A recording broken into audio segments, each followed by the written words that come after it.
नमस्कार दोस्तों, आपका एक बार फिर से अपने channel today world study YouTube channel पर स्वागत करता हूं। दोस्तों, आज हम लेकर आए हैं सुपर टेट की एक बेहतरीन क्लास, जिसमें हम आपको बताएंगे अक्षांश एवं देशांतर रेखाओं के बारे में। बहुत ही सीधा, बहुत ही सटीक, अच्छे तरीके से बताएंगे ताकि आपको कभी आगे परेशानी ना हो। इन लैटिट्यूड और लॉन्गिट्यूड रेखाओं के बीच में कन्फ्यूज़न ना हो कि कौन क्या होती है, कौन सी अक्षांश रेखाएं होती हैं, कौन सी देशांतर रेखाएं होती हैं। तो पूरा एक डिटेल्ड वीडियो देखेंगे और मुझे उम्मीद है ये वीडियो देखने के बाद में आपको अक्षांश रेखाएं और देशांतर रेखाएं इनके बारे में सारे फैक्ट्स आपके क्लियर हो जाएंगे। तो चलिए वीडियो को स्टार्ट करते हैं। दोस्तों, टॉपिक है अक्षांश एवं देशांतर रेखाएं। सबसे पहले पढ़ते हैं अक्षांश रेखाएं क्या होती हैं। इसको इंग्लिश में लैटिट्यूड बोलते हैं, अक्षांश रेखाओं को। यहाँ पर नीचे हमने चित्र मेंशन किया हुआ है। पहले हम इसकी परिभाषा पढ़ लेते हैं, उसके बाद में आपको बताते हैं। काल्पनिक रेखाओं का ऐसा समूह, यानी कि जो पृथ्वी है उसके ऊपर कुछ काल्पनिक रेखाएं, यानी कि वो एक्चुअल में पृथ्वी के ऊपर बनी नहीं है, लेकिन हमने एक माप के लिए हमने वो रेखाएं जो हैं पृथ्वी के ऊपर खींची हैं मैप में, ठीक है ना। इन काल्पनिक रेखाओं को ही हमने दो भागों में बांटा है, अक्षांश रेखाएं और देशांतर रेखाएं। दो प्रकार की होती हैं ये रेखाएं।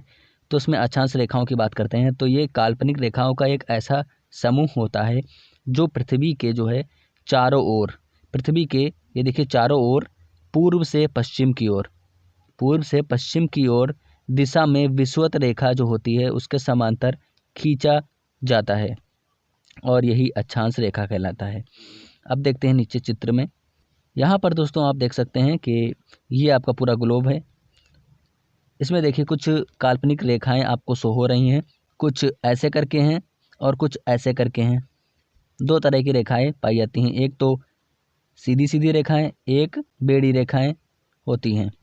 दूसरे वाले चित्र में हम देख सकते हैं यहाँ पर जो पृथ्वी के चारों ओर ऐसे ऐसे रेखाएं हैं, यानी कि लंबवत ना होकर जो रेखाएं पृथ्वी के ऊपर एक वृत्त निर्माण करती हैं, यानी कि पृथ्वी पर पश्चिम से पूर्व की ओर जो रेखाएं खींची जाती हैं उनको हम अक्षांश रेखाएं कहते हैं। जैसे कि ये रेखाएं आपकी पश्चिम से पूर्व की तरफ हैं, ये देखिए ऐसे ऐसे रेखाएं जो हैं ये आपकी अक्षांश रेखाएं कहलाती हैं। अब आगे बात करते हैं विषुवत रेखा क्या होती है। इक्वेटर इसको इंग्लिश में बोलते हैं। देखिए जो पृथ्वी है, ये मान लिया पृथ्वी है, इसके बीच से जो बीचों बीच से जो अक्षांश रेखा गुजरती है उसी को हम विषुवत रेखा या भूमध्य रेखा या उसको इंग्लिश में इक्वेटर बोलते हैं। इसी को हम 0 डिग्री रेखा भी बोलते हैं। इसी अक्षांश रेखा को 0 डिग्री रेखा भी बोलते हैं। यहाँ पर परिभाषा दी हुई है। यह रेखा यानी कि विषुवत रेखा पृथ्वी को दो बराबर भागों में बांटती है, यानी कि जो पृथ्वी है उसको दो बराबर भागों में जो अक्षांश रेखा बांटती है उसको हम विषुवत रेखा या भूमध्य रेखा कहते हैं। आगे देखते हैं कि भूमध्य रेखा जो है इसको विषुवत रेखा भी कहते हैं और इसको 0 डिग्री अक्षांश रेखा भी कहते हैं। अतः इस पर स्थित सभी स्थानों का अगर अक्षांश डिग्री, हमें अक्षांशीय विस्तार अगर ज्ञात करना है किसी स्थान का, तो हम इन्हीं रेखाओं के द्वारा ज्ञात करते हैं। अब यहाँ पर नीचे समझ लेते हैं कि मान लिया ये पृथ्वी है, इसके बीच में आपका विषुवत रेखा है। विषुवत रेखीय जो अक्षांश है, अक्षांश रेखा वो यहाँ पर है, इसको ये 0 डिग्री रेखा होती है। ये जो रेखाएं होती हैं पश्चिम से पूर्व की ओर, ये सभी आपकी अक्षांश रेखाएं कहलाती हैं। मुझे उम्मीद है आपको अक्षांश रेखाओं के बारे में क्लियर हुआ होगा कि अक्षांश रेखाएं किन्हें कहते हैं। चलिए बढ़ते हैं आगे। कुछ पॉइंट्स हैं। जो भूमध्य रेखा होती है, यानी कि ये पृथ्वी है, इसके बीच में भूमध्य रेखा निकलती है, विषुवत रेखा निकलती है। तो भूमध्य रेखा का जो ऊपर का भाग है वह उत्तर कहलाता है और नीचे का भाग जो है वो दक्षिण कहलाता है। यहाँ पर देखिए मैंने एक चित्र मेंशन किया हुआ है। ये चित्र जो है इसमें आपको मैंने दर्शाया है कि जो दिशाएं होती हैं, कभी भी आप अगर मैप देखें, कहीं भी अगर आप देखें, तो आपकी जो उत्तर दिशा है वो आपके ऊपर की तरफ होगी और जो दक्षिण दिशा है वो हमेशा नीचे की तरफ होगी और आपके बाएं साइड में पश्चिम होगा हमेशा और दाहिने साइड में आपका पूर्व होगा, ठीक है ना। ये बात तो आपको पता होनी चाहिए ही। इसी तरीके से देखते हैं ऊपर कि भूमध्य रेखा, ये आपका पृथ्वी हो गई, इसके बीच में भूमध्य रेखा 0 डिग्री है रेखा।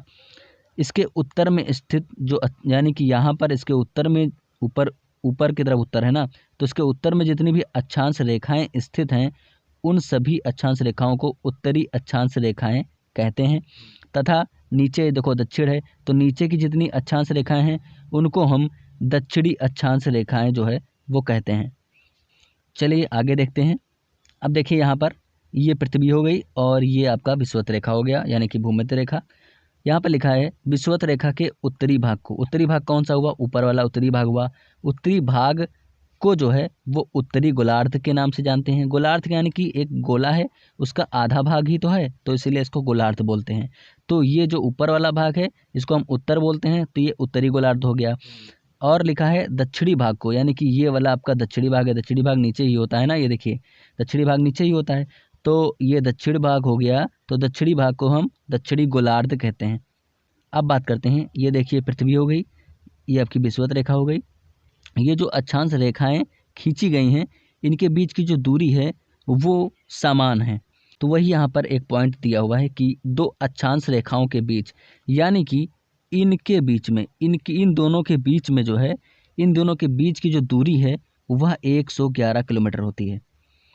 इन दोनों अक्षांश रेखाओं के बीच की जो दूरी होती है वह 111 किलोमीटर होती है। आपको पता होना चाहिए। मुझे उम्मीद है आपको समझ में आया होगा। आगे बढ़ते हैं दोस्तों। वीडियो थोड़ा लंबा हो रहा है लेकिन आपके सारे जो फैक्ट्स हैं वो आपके क्लियर हो जाएंगे इसी वीडियो में, तो बने रहिए लास्ट तक। दोस्तों आगे बढ़ते हैं। यहाँ पर देखिए विषुवत रेखा की उत्तरी एवं दक्षिणी दिशा में 1 डिग्री के अंतराल से खींचे जाने पर 90-90 अक्षांश रेखाएं होती हैं। देखिए यहाँ पर जो है ये पृथ्वी हो गई आपकी, और यहाँ पर अक्षांश रेखाएं खींची गई हैं। तो ये जो अक्षांश रेखाएं खींची गई हैं इनके बीच का जो अंतराल है वह 1 डिग्री के अंतराल पर ये रेखाएं खींची गई हैं। और जो विषुवत रेखा का जो उत्तरी वाला भाग है, यानी कि जो उत्तरी गोलार्ध है, उसमें आपकी 90 रेखाएं पाई जाती हैं, 90 अक्षांश रेखाएं पाई जाती हैं। और जो ये दक्षिण वाला भाग है इसमें भी आपकी 90 अक्षांश रेखाएं पाई जाती हैं।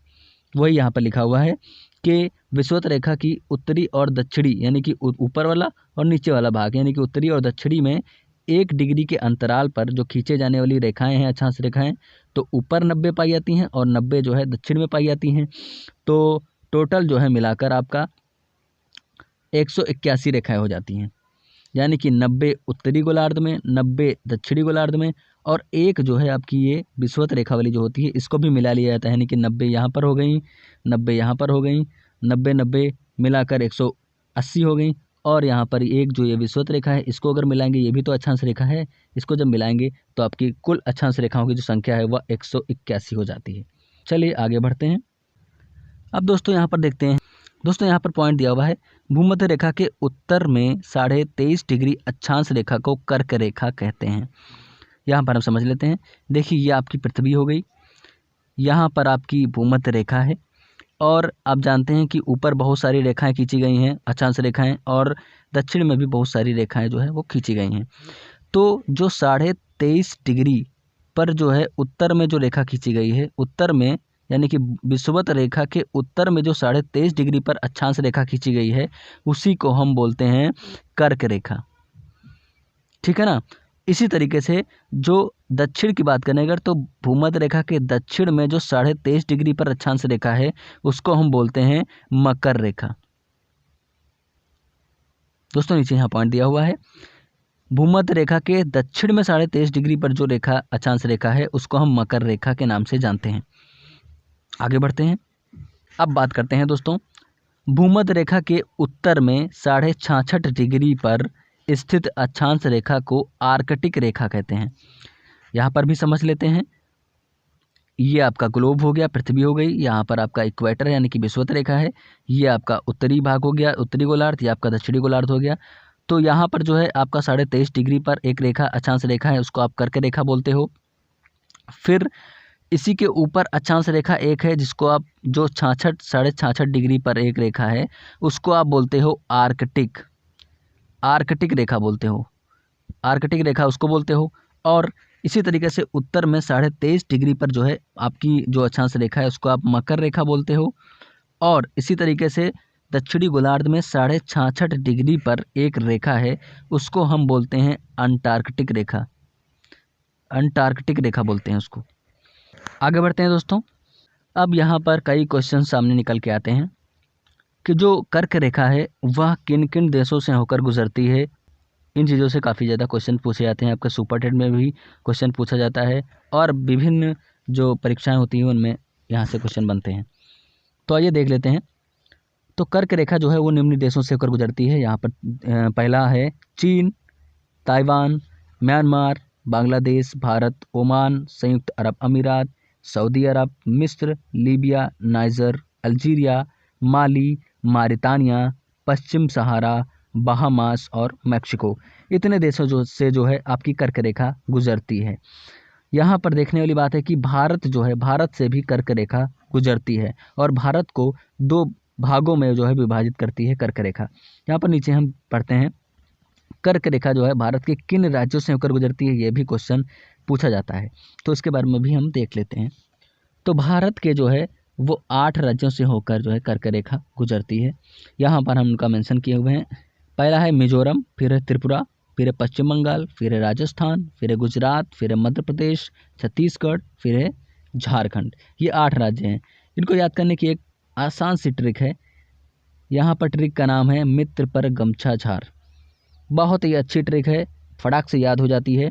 मित्र पर गमछा झार, मी से आपका मिजोरम हो जाता है, त्रा से आपका त्रिपुरा हो जाता है, पर के पास से आपका पश्चिम बंगाल हो जाता है और पर के रा से जो है आपका राजस्थान हो जाता है, गमछा के गा से आपका गुजरात और माँ से आपका मध्य प्रदेश, छा से आपका छत्तीसगढ़ हो जाता है और झार जो है उससे आपको झारखंड हो जाता है। तो यहाँ पर बड़ी ही धांसू ट्रिक है।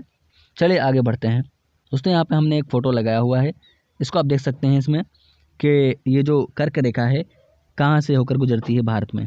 तो देखिए यहाँ पर ये सबसे पहले आपका गुजरात में प्रवेश करती है, उसके बाद में ये दूसरा नंबर आपका ये वाला आपका राजस्थान है, राजस्थान में प्रवेश करती है। फिर जब आगे बढ़ती है तो ये आपका मध्य प्रदेश वाला इलाका है, मध्य प्रदेश में जाती है। फिर आपका आगे ये वाला आपका भाग जो है वो छत्तीसगढ़ है। फिर आगे ये वाला भाग जो है ये आपका झारखंड है। फिर ये वाला भाग जो है आपका पश्चिम बंगाल है। फिर आगे जब ये वाला भाग देखेंगे तो ये वाला भाग आपका त्रिपुरा हो जाएगा, ये वाला त्रिपुरा हो जाएगा और ये जो लास्ट में है ये आपका मिजोरम हो जाता है। तो इस तरीके से ये जो कर्क रेखा है ये हमारे भारत से होकर गुजरती है। आगे बढ़ते हैं। अब बात करते हैं मकर रेखा। मकर रेखा किन किन देशों से होकर गुजरती है। तो यहाँ पर देश के नाम हैं Chile, Argentina, Paraguay, Brazil, Namibia, Botswana, दक्षिण अफ्रीका, मोजाम्बिक, मेडागास्कर, ऑस्ट्रेलिया। इन देशों से होकर जो है मकर रेखा गुजरती है। आगे क्वेश्चन है कि विषुवत रेखा किन देशों से होकर गुजरती है। तो यहाँ पर आपके देश हो जाते हैं Ecuador, Colombia, Brazil, Gabon, Congo गणराज्य, लोकतांत्रिक कांगो गणराज्य, केन्या, सोमालिया, मालदीव, इंडोनेशिया और किरिबाती। आगे है कर्क रेखा, मकर रेखा, यानी कि कर्क रेखा, मकर रेखा और विषुवत रेखा जो है वो तीनों रेखाएं अफ्रीका महाद्वीप से होकर गुजरती हैं। पिछली बार सुपर टेट में यही क्वेश्चन आया था कि जो कर्क रेखा है, मकर रेखा है और जो विषुवत रेखा है ये तीनों रेखाएं किस महाद्वीप से होकर गुजरती हैं। तो वो आपका आंसर हो जाता है अफ्रीका महाद्वीप। यहाँ पर नीचे मैंने एक फ़ोटो जो है मेंशन किया हुआ है। यहाँ पर आप देख सकते हैं कि यहाँ पर ये देखिए उत्तरी अमेरिका हो गया, ये दक्षिणी अमेरिका हो गया, ये आपका अफ्रीका हो गया, ये यूरोप महाद्वीप हो गया, ये एशिया महाद्वीप और ये ऑस्ट्रेलिया महाद्वीप हो गया। तो देख सकते हैं आप कि किसी भी अन्य महाद्वीप में जो है तीनों रेखाएं नहीं है, लेकिन अफ्रीका महाद्वीप में देखिए ये तीनों रेखाएं जो है भूमध्य रेखा और कर्क रेखा और मकर रेखा, तीनों रेखाएं जो है अफ्रीका महाद्वीप से गुजरती हुई दिखाई पड़ रही हैं। बढ़ते हैं आगे। दोस्तों अब बात करते हैं देशांतर रेखाओं के बारे में। देशांतर रेखाएं क्या होती हैं? इसको इंग्लिश में लॉन्गिट्यूड बोलते हैं। उत्तरी ध्रुव तथा दक्षिणी ध्रुव को मिलाने वाली काल्पनिक रेखाओं को देशांतर रेखाएं कहते हैं। देखिए ये जो ऊपर वाला है, ऊपर आपका उत्तर होता है ना, तो जो ये ऊपर वाला पृथ्वी का जो ऊपरी भाग होता है इसको हम उत्तरी ध्रुव बोलते हैं, ठीक है ना। और इसी तरीके से आपका नीचे जो होता है, नीचे का भाग होता है पृथ्वी का, नीचे वाले भाग को हम दक्षिण बोलते हैं। तो नीचे वाला जो भाग है उसको हम दक्षिणी ध्रुव के नाम से जानते हैं, ठीक है ना। तो ये जो दक्षिणी ध्रुव है और जो उत्तरी ध्रुव है, इन दोनों ध्रुवों को जो रेखा मिलाती है, ऐसे ऐसे करके जो रेखाएं मिलाती हैं, उन रेखाओं को हम देशांतर रेखाएं कहते हैं। अक्षांश रेखाएं ऐसे ऐसे खींची गई थी वो अक्षांश रेखाएं कहलाती हैं। लेकिन जो ध्रुवों को मिलाती हैं, आप देख सकते हैं चित्र में यहाँ पे उत्तर से दक्षिण की तरफ रेखाएं आई हैं, इन्हीं को हम देशांतर रेखाएं कहते हैं। इन देशांतर रेखाओं से हम किसी भी स्थान का समय ज्ञात करने के लिए इन रेखाओं का हम प्रयोग करते हैं। आगे देखते हैं, देशांतर रेखाओं की जो लंबाई होती है वह बराबर होती है, यानी कि इन रेखाओं की जो लंबाई होती है वह बराबर होती है। अब बात करते हैं आगे, देशांतर रेखाओं के बीच की सबसे अधिक दूरी जो है वो विषुवत रेखा पर होती है। जी हाँ, देखिए दोस्तों, यहाँ पर ऊपर हम चित्र के माध्यम से देखते हैं। देखिए ये यहाँ पर कहीं बीच पर विषुवत रेखा होगी ना, तो बात यहाँ पर नीचे बता रहा है कि विषुवत रेखा पर जो है देशांतर रेखाओं की जो बीच की दूरी होती है, दो रेखाओं के बीच की जो दूरी होती है वह अधिकतम विषुवत रेखा पर होती है। आप देख सकते हैं कि जो ऊपर है यहाँ देखिए इनके बीच की दो देशांतर रेखाओं के बीच की दूरी बहुत कम है, ऊपर तरफ बहुत कम है। लेकिन यहाँ जो विषुवत रेखा है यहाँ पर देखिए कितनी ज़्यादा स्पेस है इन दोनों रेखाओं के बीच में। तो जो विषुवत रेखा है यहाँ पर इन दोनों रेखाओं के बीच की जो दूरी होती है वह सबसे अधिक होती है। और कितनी होती है ये यहाँ पर नीचे मेंशन है, 111.32 किलोमीटर। आगे पॉइंट है, इंग्लैंड के ग्रीनविच शहर से एक देशांतर रेखा गुजरती है, यानी कि जो इंग्लैंड है उसका एक शहर है ग्रीनविच शहर, वहाँ से एक देशांतर रेखा गुजरती है जिसको हम प्रधान समय रेखा यानी कि देशांतर 0 डिग्री, देशांतर का मान जो है इस प्रधान समय रेखा का उसको 0 डिग्री कहते हैं, ठीक है ना। तो इसको प्रधान समय रेखा के नाम से जाना जाता है। किसी भी स्थान का समय ज्ञात करने के लिए हम इसी 0 डिग्री रेखा यानी कि जो देशांतर 0 डिग्री रेखा है यानी कि जो प्रधान समय रेखा है इसी रेखा से हम किसी स्थान का समय जो है वो ज्ञात करते हैं। आगे देखते हैं, प्रधान समय रेखा यानी कि ये पृथ्वी है आपकी, ये आपकी इक्वेटर हो गई यानी कि भूमध्य रेखा, ऐसे ऐसे आपकी ये देशांतर रेखाएं होती हैं।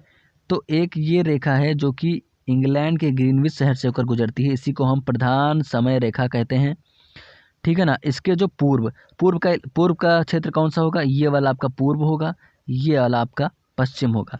तो ये जो प्रधान समय रेखा है इसके पूर्व में आपकी जो देशांतर रेखाएं होती हैं वो 180 डिग्री होती हैं, ठीक है ना। और इसी के पश्चिम में यानी कि प्रधान समय रेखा के पश्चिम में 180 जो है डिग्री, ये 180 डिग्री देशांतर रेखाएं होती हैं इधर पश्चिम में, ठीक है ना। तो अगर बात करें टोटल अक्षांश तो टोटल देशांतर रेखाओं की बात, तो 180 इधर हो जाती हैं पश्चिम में, 180 पूरब में हो जाती हैं। तो कुल देशांतर रेखाओं की जो संख्या हो जाती है वो 360 डिग्री हो जाती है। यहाँ पर देखिए मेंशन किया है मैंने। आगे बढ़ते हैं, पृथ्वी जो है वो 24 घंटे में 360 डिग्री घूम जाती है। अतः इस समय रेखा के पूर्व में चलने पर, यानी कि ये जो पृथ्वी है और ये जो प्रधान समय रेखा है इसके अगर आप पूर्व में 1 डिग्री चलेंगे, पूर्व में 1 डिग्री अगर आप चलेंगे, 1 डिग्री अगर चलेंगे पूर्व में, तो 4 मिनट का समय जो है वो आपका बढ़ेगा। और अगर आप इस प्रधान समय रेखा के पश्चिम में चलते हैं 1 डिग्री, तो जो है आपका 4 मिनट माइनस होगा, यानी कि घटेगा। आपके समय में जो है वो 4 मिनट घटेगा अगर आप पश्चिम में चलते हैं, और अगर आप पूर्व की ओर चलते हैं तो 4 मिनट का समय जो है वो बढ़ जाएगा। यहाँ पर पॉइंट लिखा हुआ है, पूर्व में 1 डिग्री चलने पर 4 मिनट का समय बढ़ता है, इसी प्रकार जो पश्चिम में 1 डिग्री चलने पर 4 मिनट का समय घट जाता है। आगे देखते हैं, देशांतर रेखा के आधार पर ही हम किसी स्थान का समय ज्ञात करते हैं। हमारा भारत जो है वो प्रधान समय रेखा जो है वहाँ से हमारे भारत का जो समय है वो 5.5 घंटा आगे है, क्योंकि जो आपका ये प्रधान समय रेखा है इसके पूर्व में भारत स्थित है, इसके पूर्व में भारत स्थित है ना। तो उस हिसाब से जो भारत का समय है वो 5.5 घंटा प्रधान समय रेखा पर जो घंटा होगा वहाँ से 5.5 घंटा जो है हमारे भारत का समय आगे होगा। आगे देखते हैं, 0 डिग्री जो अक्षांश रेखा होती है जिसको हम विषुवत रेखा कहते हैं, और 0 डिग्री जो देशांतर रेखा होती है जिसको हम प्रधान समय रेखा कहते हैं, ये दोनों रेखाएं जो है एक दूसरे को कहाँ काटती हैं, यह भी क्वेश्चन कई बार पूछा जाता है किस एग्जामों में। तो ये दोनों जो रेखाएं हैं वो एक दूसरे को अटलांटिक महासागर में काटती हैं। आपको हम चित्र के माध्यम से दिखा भी देते हैं। ये देखिए दोस्तों, यहाँ पर ये आपका पूरा ग्लोब हो गया है। यहाँ पर आपको देख सकते हैं, यहाँ पर ये आपका इक्वेटर यानी कि भूमध्य रेखा हो गई है, ये आपकी 23.5 डिग्री पर कर्क रेखा हो गई है, ये आपकी 23.5 डिग्री दक्षिण में मकर रेखा हो गई है, ठीक है ना। और ये आपकी जो बीच में निकली हुई है, ये आपकी प्रधान समय रेखा है।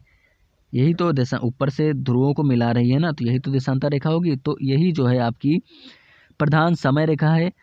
अब यहाँ पर देखिए अक्षांश रेखा ये 0 डिग्री वाली है, भूमध्य रेखा है ना, और जो देशांतर की 0 डिग्री वाली है प्रधान समय रेखा वो ये वाली है। ये देखिए आपस में कहाँ पर काट रही हैं, यहाँ पर काट रही है ना, यहाँ पर काट रही हैं। यहाँ पर कौन सा सागर है? अटलांटिक सागर है, अटलांटिक सागर है, ठीक है ना। तो यहाँ पर ये देखिए काट रही हैं, तो यहाँ पर अटलांटिक सागर पर ये दोनों रेखाएं जो है एक दूसरे को काटती हैं।